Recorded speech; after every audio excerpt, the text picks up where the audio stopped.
আমি তোয়া সিদ্দিকীকে আজকে এইখানে দাঁড়িয়ে আপনাদের প্রত্যেকের সামনে ফেসবুকের লাইভে এসে তোয়া সিদ্দিকীর সঙ্গে ওপেন চ্যালেঞ্জ করছি, আপনি আমার সঙ্গে বিতর্কে আসুন।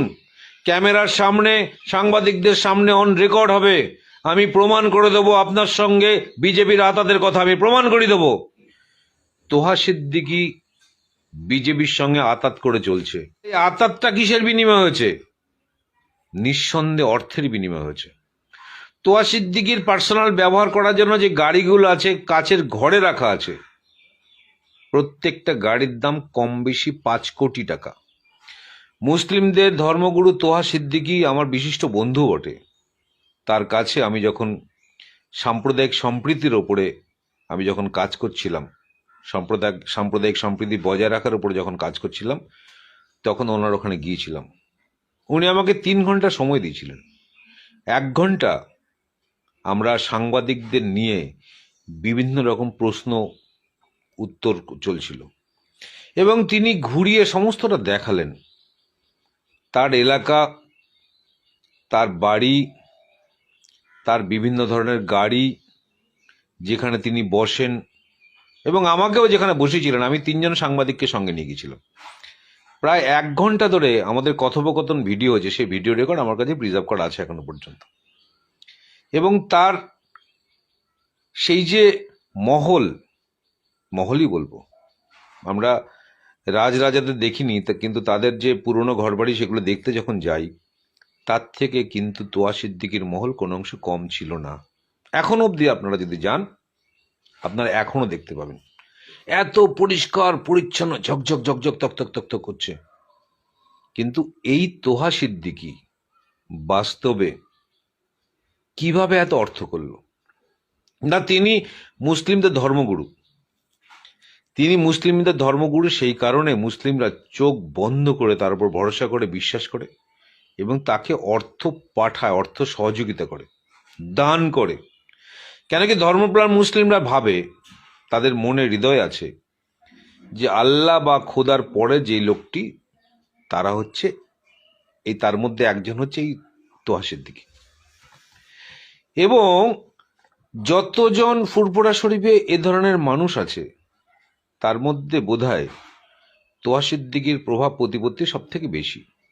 সে যে মহলে থাকে, সেটা একটা বিশাল মহল, রাজাদের মতো। আমাকে যেখানে বসিয়ে উনি আমার সাথে কথোপকথন হয়েছিল, উনি বলেছিলেন এই ঘরে প্রণব মুখোপাধ্যায় এসছে, তার সঙ্গে আমার এই ঘরে বসে কথা হয়েছে। এই ঘরে আপনার মমতা বন্দ্যোপাধ্যায় এসছে, তার সঙ্গে বসে কথা হচ্ছে। এই ঘরে অভিষেক বন্দ্যোপাধ্যায় এসছে, তার সঙ্গে বসে কথা হচ্ছে। এই ঘরে আরো অনেক বিশিষ্ট নেতৃত্বরা এসছে, যাদের নাম এক্ষুনি আমার মনে পড়ছে না, তাদের সঙ্গে বসে এই ঘরে কথা হয়েছে। আমার সঙ্গে উনি সেই ঘরেই কথা বললেন। আমি তার সাথে ঘুরে সমস্তটা দেখলাম। একটা পরিষ্কার পরিচ্ছন্ন একটা জায়গা, যেখানে একটা দেশলের কাঠিও কোথাও পড়েনি। ভীষণ ভালো লাগলো, ভীষণ লাইট ফাইট লাগানো আছে। তারপরে সন্ধেবেলায় উনি বললেন, না এখন নামাজ পাঠের সময়, এখন আজান হবে, চলুন আমরা একটু বাইরের দিকে যাই। আমরা গেলাম, আজান হলো, আজানের শব্দগুলো আমি রেকর্ড করলাম, সবকিছু করলাম। কিন্তু আজকে আমি বলছি, আমার বন্ধু তোহা সিদ্দিকী, তার সঙ্গে বিজেপির আতাত আছে। আজকে আমি আপনাদের প্রত্যেকের সামনেই সাক্ষাৎকার দিলাম এবং তার প্রমাণ আমি করে দিতে পারবো। আমি যুক্তি তর্ক দিয়ে যে ঘটনাগুলো ঘটছে আজ পর্যন্ত আমি প্রমাণ করে দেবো যে তোহা সিদ্দিকীর সঙ্গে বিজেপির আতাত আছে। এবং এই তোহা সিদ্দিকী বিজেপির আতাত থাকার জন্য মুসলিম সমাজ যেখানে খুশি যাক, মুসলিম সমাজের উপর যত খুশি অত্যাচার হোক, তোহা সিদ্দিকী কিন্তু একটা শব্দ প্রয়োগ করছে না, করবে না, একটা শব্দ প্রয়োগ করছে না। সারা ভারতবর্ষে আমরা দেখলাম, সারা ভারতবর্ষে যতগুলো বিজেপি শাসিত রাজ্য আছে, প্রত্যেক রাজ্যে মুসলিমরা কিভাবে আক্রান্ত হচ্ছে আমরা দেখছি। আমি নিজে অনেকগুলো বিজেপি শাসিত রাজ্যে গেছি, সেখানে গিয়ে কোনো রকম ভাবে কানে যদি একটা বাংলা শব্দ আসে, আমি তার কাছে গেছি, তাকে জিজ্ঞেস করেছি, ভাই তোমার কোথায় বাড়ি? প্রায় বেশিরভাগ মানুষের বাড়ি কিন্তু মুর্শিদাবাদ জেলায়। বিভিন্ন রাজ্যে বিভিন্ন বড় স্টেশন থেকে বেরিয়ে যদি বাঙালি পান, তার মধ্যে 90 জন দেখবেন মালদা মুর্শিদাবাদ এদিককার, আমি প্রত্যেকের সঙ্গে কথা বলেছি, তাদের অবস্থান জেনেছি, সবকিছু জেনেছি, তারা বর্তমানে কি বলছে, কিভাবে থাকছে, সব আমি জেনেছি। সেই জায়গা থেকে বলি, আমার এই অভিজ্ঞতা থেকে বলি, দীর্ঘদিনের পথ চলার মধ্যে দিয়ে যে অভিজ্ঞতা আছে সেই অভিজ্ঞতা থেকে বলি, তোহা সিদ্দিকী বিজেপির সঙ্গে আতাত করে চলছে। মুসলিম সমাজ যেখানে খুশি যাক না কেন, তোহা সিদ্দিকীর কিছু আসে যায় না। তাহলে এই আতাতটা কিসের বিনিময় হয়েছে? নিঃসন্দেহে অর্থের বিনিময় হয়েছে। তোহা সিদ্দিকীর পার্সোনাল ব্যবহার করার জন্য যে গাড়িগুলো আছে, কাচের ঘরে রাখা আছে, প্রত্যেকটা গাড়ির দাম কম বেশি 5 কোটি টাকা। প্রত্যেকটা গাড়ির দাম কম বেশি 5 কোটি টাকা। একজন ধর্মযাজকের এত রাজকীয় এলাহি চলন বলন কোত্থেকে আসছে, কেন হচ্ছে? আমি প্রশ্ন করতে চাই, কোত্থেকে আসছে, কেন হচ্ছে? শুধুমাত্র মুসলিম ধর্মযাজক বলে নয়, আমরা হিন্দু ধর্মযাজকদেরও দেখছি। রাম রহিমের গল্পটা আপনারা জানেন, কিভাবে রাম রহিম যৌনাচার করত এবং বিজেপি তাকে কিভাবে সাপোর্ট করছে। শুধু রাম রহিম নয়, অনেক অনেক ঢঙি বাবা আছে যারা বিজেপি সমর্থন করছে, বিজেপি তাদেরকে। অনুরূপভাবে একই রকম আতাত করে চলেছে তোহা সিদ্দিকীর সঙ্গে বিজেপি। তোহা সিদ্দিকীর মুখ বন্ধ।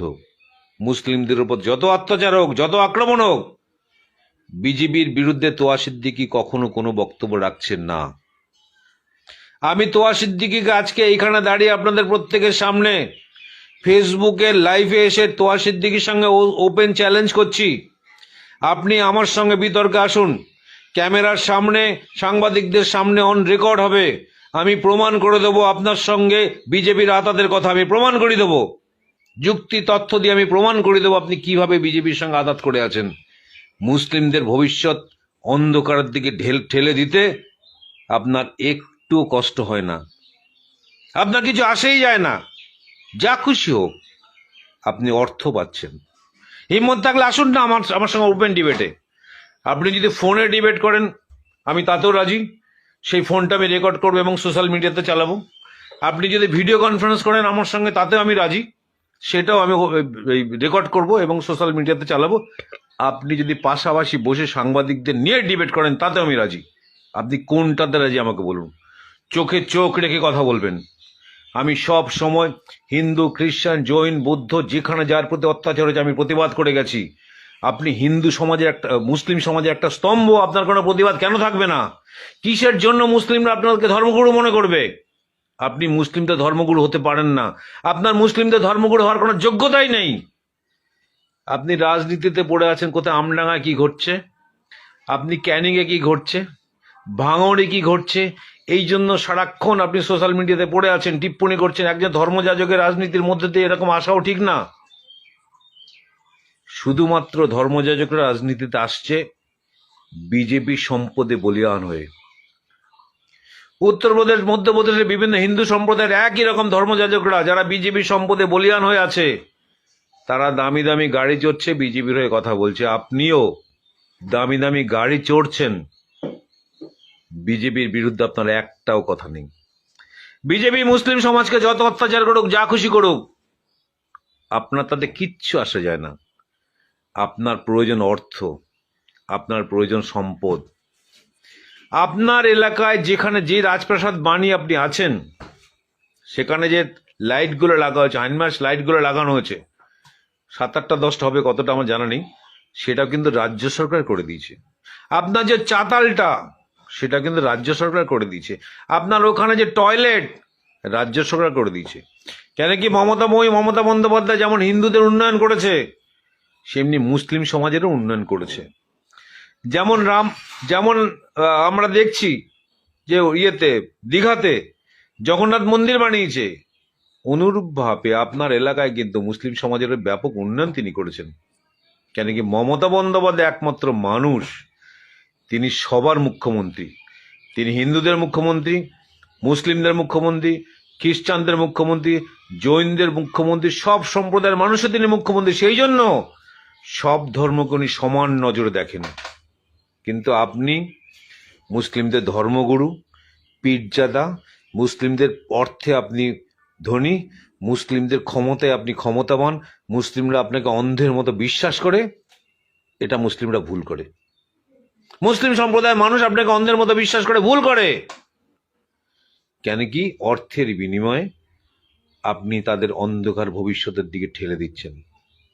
অর্থের বিনিময় আপনি পারবেন সঙ্গত কোনো কারণ দেখাতে যে অর্থ নিয়ে আপনি আছেন সেবা কিভাবে আসলো?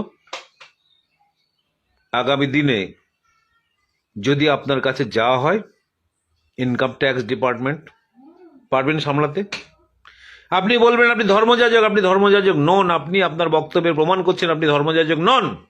আপনি একজন রাজনীতিবিদ, ধর্মযাজক সেজে বসে আছেন।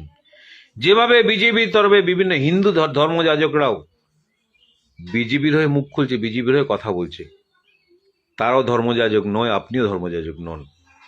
আপনিও রাম রহিমের মতো একটা মানুষ, আপনি ধর্মযাজক হতে পারেন না। আপনি যদি ধর্মযাজক হবেন তাহলে আপনার রাজনীতিক আঙিনাতে এত উকি মারা কেন? কেন আমডাঙ্গা নিয়ে এত কথা? কেন আপনার ক্যানিং নিয়ে এত কথা? কেন আপনার ভাঙন নিয়ে এত কথা? রাজনীতিবিদদের এটা শোভা পায় না। এটা রাজনীতিবিদেরই শোভা পায়। ধর্ম যা যা পালন করে ধর্মযাজকদের কিন্তু এটা শোভা পায় না। আপনি একজন ধর্মযাজক, আপনি আপনার আল্লাহর উপাসনা নিয়ে থাকবেন, সেটা না করে আপনার তীক্ষ্ণ নজর কাশিম সিদ্দিকের দিকে, আপনার তীক্ষ্ণ নজর ভাঙড়ের দিকে, আপনার তীক্ষ্ণ নজর ক্যানিং এর দিকে। কেন? আপনি তো আল্লাহর উপাসক। সে কারণে আজও আমি লাস্ট বলে যাই, যদি আপনার হিম্মত থাকে, সততা থাকে, আমার চ্যালেঞ্জ আপনি অ্যাকসেপ্ট করুন। যেখানে যেভাবে আপনি আমার সাথে বসবেন বিতর্কে, আমি সেভাবে রাজি। আমি যদি পরাজিত হই, আপনার কাছে নত জানু হয়ে অন রেকর্ড ক্যামেরার সামনে ক্ষমা চেয়ে চলে আসবো। আসুন, ক্ষমতা থাকলে নিন আমার চ্যালেঞ্জ। নেবেন না, আমি জানি সেটা। আপনি নেবেন না, এত বড় ধৃষ্টতা আপনার নেই। এর আগেও আমাদের এমএলএ অসীম সরকারের ধৃষ্টতা ছিল না, একই রকম ভাবে যখন চ্যালেঞ্জ করেছিলাম। আপনাকে আজকে আমি ওপেন চ্যালেঞ্জ করলাম, আপনি আসুন আমার সঙ্গে বিতর্কে। আপনি আমাকে খুব ভালো করে চেনেন, আমিও আপনাকে চিনি। আপনি আমাকে বিভিন্ন সময় ভিডিও কলে কথা বলেছেন, আমিও কথা বলেছি। আপনার ওখানে গেছি, আপনার ওখানে দেখেছি, বুঝেছি, শুনেছি, সমস্ত মানুষের সাথে কথা বলেছি। আসুন না বিতর্কে, যদি আপনার সততা থাকে। আমি সমস্ত হিন্দু মুসলিম সম্প্রদায়ের মানুষকে আমি বলছি, আপনারা আমার বক্তব্যের দিকে খেয়াল রাখুন। আমি আপনাদের বিরোধী নই, আমি কারোর বিরোধী নয়। যেখানে যখন অন্যায় হয় আমি সেখানে সোচ্চার করি, আমি সেখানে প্রতিবাদ করি, আমি কারোর বিরুদ্ধে নয়। কিন্তু আপনাদের যারা যারা প্রকৃত অর্থে মুসলিমদের সৌজন্যতা দেখায়, মুসলিমদের সৌজন্যে কাজ করে, তাদের মধ্যে কিন্তু তোহা সিদ্দিকী নয়, তোহা সিদ্দিকী কিন্তু তাদের মধ্যে পড়ে না। সেই কারণে আমার সমস্ত সংখ্যালঘু ভাই, বন্ধু, দাদা, দিদি, বৌদি, আরও যারা আছেন তাদের প্রত্যেকে বলবো আমার এই বক্তব্যগুলো খেয়াল রাখুন। যদি আমার ভুল হয় আপনারা আমাকে মেসেজ দিন, আপনাদের ফোন নাম্বার দিন, আমি ফোনে কথোপকথন করব এবং টোটাল কথাটা আমি রেকর্ড করব কিন্তু, এবং সেই কথাগুলোই আমি ফেসবুকে ছাড়বো। আপনারা প্রত্যেকে আমার এই ভিডিও লাইভ শেষ হলে এটাকে আমি রেকর্ড করে দেবো, আপনারা পরেও দেখতে পাবেন। আপনারা যারা ওপেন ডিবেট করতে চাইবেন আমার সাথে, আপনারা পাঠাবেন আপনাদের নাম্বার, আমি ফোন করব, রেকর্ড হবে, সেটা আমি ফেসবুকে ছাড়ব। সবাইকে নমস্কার, ভালো থাকবেন। অনেকক্ষণ সময় অনেকে দেখছি আমার সঙ্গে রয়েছেন, তাদের প্রত্যেককে ধন্যবাদ।